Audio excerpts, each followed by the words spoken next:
புதுச்சேரி முதலமைச்சர் ரங்கசாமிக்கு 36 கோடி ரூபாய் மதிப்பில் அசையும் அசையா சொத்துக்கள் இருப்பதாக பிரமாண பத்திரத்தில் கூறியிருக்கிறார். விவரங்களை செய்தியாளர் இளோமுதன் வழங்க கேட்கலாம். இளோமுதன், விவரங்களை பகிர்ந்துக்கலாம்.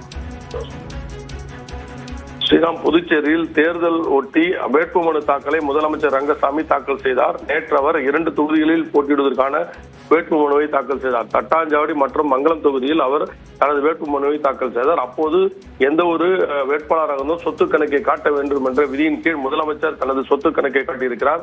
அதில் முதலமைச்சர் மொத்த சொத்து மதிப்பு 36 கோடி என குறிப்பிடப்பட்டுள்ளது.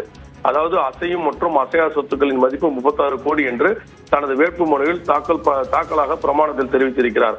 அதாவது 2000 மற்றும் 2021ஆம் ஆண்டில் 4.5 லட்சமாக இருந்த தனது வருமானம் அதாவது 2024-25இல் 1,90,000 இருந்தது என்று குறிப்பிட்டிருக்கிறார்.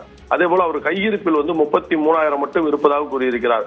வங்கியில் 25,000 தன்னுடைய சொத்தாக 2 மோட்டார் சைக்கிள், 2 கார்கள், ஒரு முத்து மாலை, ஒரு மோதிரம் மட்டுமே இருப்பதாக முதலமைச்சர் குறிப்பிட்டிருக்கிறார்.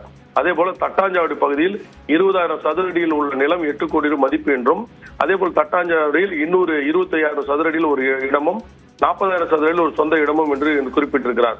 இதை அனைத்தும் சேர்த்து பார்த்தா 27 கோடி. மற்ற பொருட்களோடு அனைத்தும் சேர்த்து பார்க்கும்போது முதலமைச்சரோட சொத்து கணக்கு 36 கோடி என குறிப்பிட்டுள்ளார். ஸ்ரீராம், விவரங்களை வழங்கியதற்கு நன்றி இளோமுதன்.